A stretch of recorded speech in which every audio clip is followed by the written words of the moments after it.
विधानसभेचा अर्ज भरायला अवघे 2 दिवस बाकी असतानाच शरद पवारांनी आपल्या उमेदवारांची तिसरी यादी जाहीर केली। राष्ट्रवादी काँग्रेस शरदचंद्र पवार पक्षाने आपल्या या तिसऱ्या यादीत 9 उमेदवारांची घोषणा केली। यात परळी, चिंचवड, मोहोळ यांसारख्या महत्त्वाच्या आणि राजकीय दृष्ट्या संवेदनशील मतदारसंघांचा समावेश आहे। शरद पवारांनी तिसऱ्या यादीत कोणाकोणाला आमदारकीची संधी दिली आहे?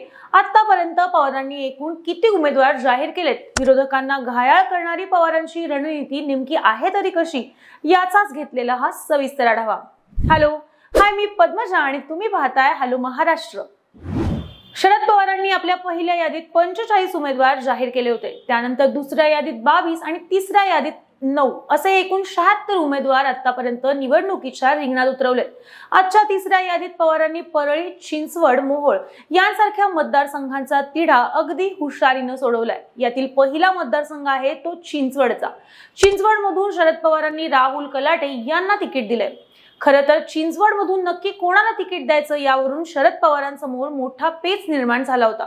याआधी शिवसेनेत असलेल्या राहुल कलाटे यांनी यापूर्वी 2014, 2019 आणि 2023 ची पोटनिवडणूक असं 3 वेळा चिंचवड विधानसभा लढवली होती। तिन्ही निवडणुकीत त्यांचा पराभव झाला असला तरी त्यांना निवडणुका लढवण्याचा चांगला अनुभव आहे। त्यातच शिरूरचे खासदार डॉक्टर अमोल कोल्हे हे सुद्धा राहुल कलाटे यांच्यासाठी आग्रही होते। त्यामुळे अखेर त्यांच्याच गळ्यात उमेदवारीची माळ पडली आहे। दुसरीकडे भाजपकडून या ठिकाणी शंकर जगताप यांना तिकीट देण्यात आले। दुसरा मतदारसंघ आहे तो म्हणजे भोसरी। या ठिकाणी शरद पवारांनी दादा गटातून आलेल्या अजित गव्हाणे यांना तिकीट दिले। गव्हाणे यांनी माजी आमदार विलास लांडे यांच्यासह समर्थक माजी नगरसेवकांना घेऊन जात प्रदेशाध्यक्ष जयंत पाटील आणि पक्षाचे अध्यक्ष शरद पवार यांची भेट सुद्धा घेतली होती। प्रचाराची एक फेरी पूर्ण झाल्याचं सुद्धा त्यांनी पक्षाला सांगितलं होतं। अखेरीस गव्हाणे यांची उमेदवारी जाहीर झाली। त्यांच्या विरोधात भाजपच्या महेश लांडगे यांचं इथं आव्हान असेल।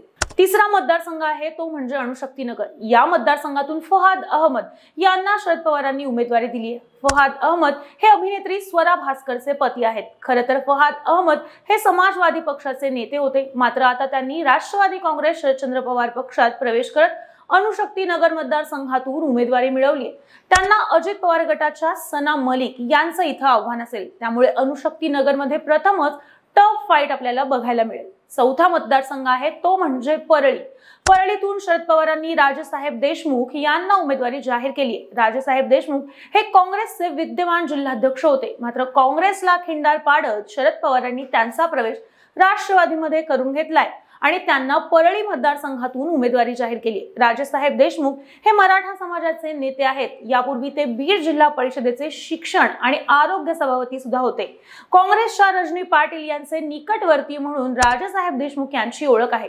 दुसरीकडे महायुतीत परळीतून धनंजय मुंडे निवडणुकीच्या रिंगणात आहेत। त्यामुळे पवारांनी मराठा कार्ड खेळत धनंजय मुंडेंना घेरण्याचा इथं प्रयत्न केलाय। पाचवा मतदारसंघ आहे तो मोहोळचा। या ठिकाणी शरद पवारांनी सिद्धी रमेश कदम यांना तिकीट दिले।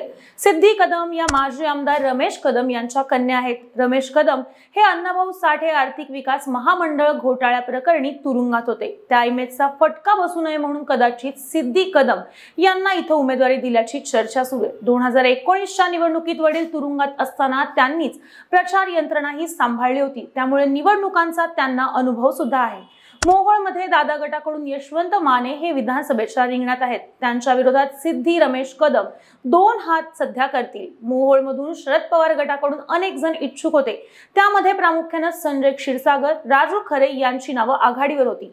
मात्र सिद्धी रमेश कदम यांचं नाव पवारांनी जाहीर केल्यानंतर आता मोहोळमध्ये बंडखोरी होण्याची शक्यताही नाकारता येणार नाहीये।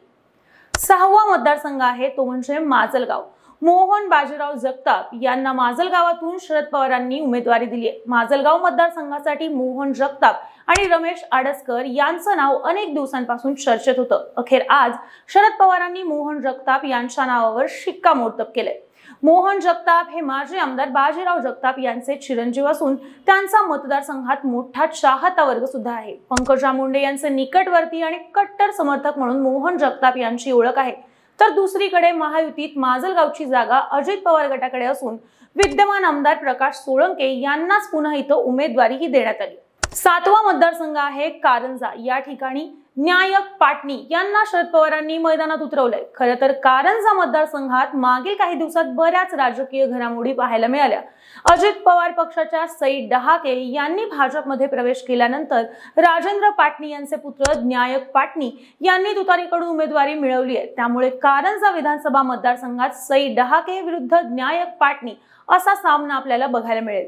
8वा मतदारसंघ आहे हिंगणघाट। राष्ट्रवादीचे प्रदेश सरचिटणीस अतुल वांदिले यांना हिंगणघाट मधून विधानसभेचं तिकीट मिळालंय। या ठिकाणी सध्या भाजपचे समीर कुणावर हे विद्यमान आमदार आहेत। गावागावात दांडगा जनसंपर्क असलेल्या आमदार समीर कुणावर यांना विजयापासून रोखणं तसं सोपं नाहीये असं सध्या सगळीकडे बोललं जात आहे। मात्र अतुल वांदिले हा पराक्रम करून दाखवतात का, याकडे सर्वांचंच इथे लक्ष असेल। 9वा मतदारसंघ आहे तो म्हणजे हिंगणा। या ठिकाणी रमेश बंग यांना शरद पवार गटाकडून उमेदवारी मिळाली। काँग्रेस राष्ट्रवादी काँग्रेसच्या आघाडी सरकारमध्ये रमेश बंग हे अन्न आणि नागरी पुरवठा मंत्री होते। 15 वर्षांपूर्वी भाजपच्या विजय घोडेमारे यांनी त्यांचा पराभव केला होता। तेव्हापासून मुख्य प्रवाहातून ते बाजूला सुद्धा फेकले गेले होते। आता ते पुन्हा एकदा निवडणुकीच्या रिंगणात उतरतात। त्यांच्या विरोधात भाजप आमदार समीर मेघे यांचं इथं आव्हान असून मागील 10 वर्षांपासून ते हिंगणा विधानसभेचे आमदार आहेत। तर असे होते शरद पवारांच्या तिसऱ्या यादीतील 9 उमेदवार। आतापर्यंत पवारांनी एकूण 76 उमेदवारांची नावं जाहीर केली आहेत। शरद पवार आणखी काही नावं जाहीर करण्याची सुद्धा शक्यता दिसते। बाकी तुम्हाला काय वाटतं?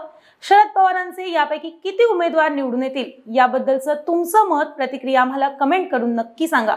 आणि अशाच नवनवीन आणि राजकीय व्हिडिओसाठी हॅलो महाराष्ट्र या आमच्या चॅनलला लाईक, शेअर आणि सबस्क्राईब करायला विसरू नका। व्हिडिओ शेवटपर्यंत पाहिल्याबद्दल धन्यवाद।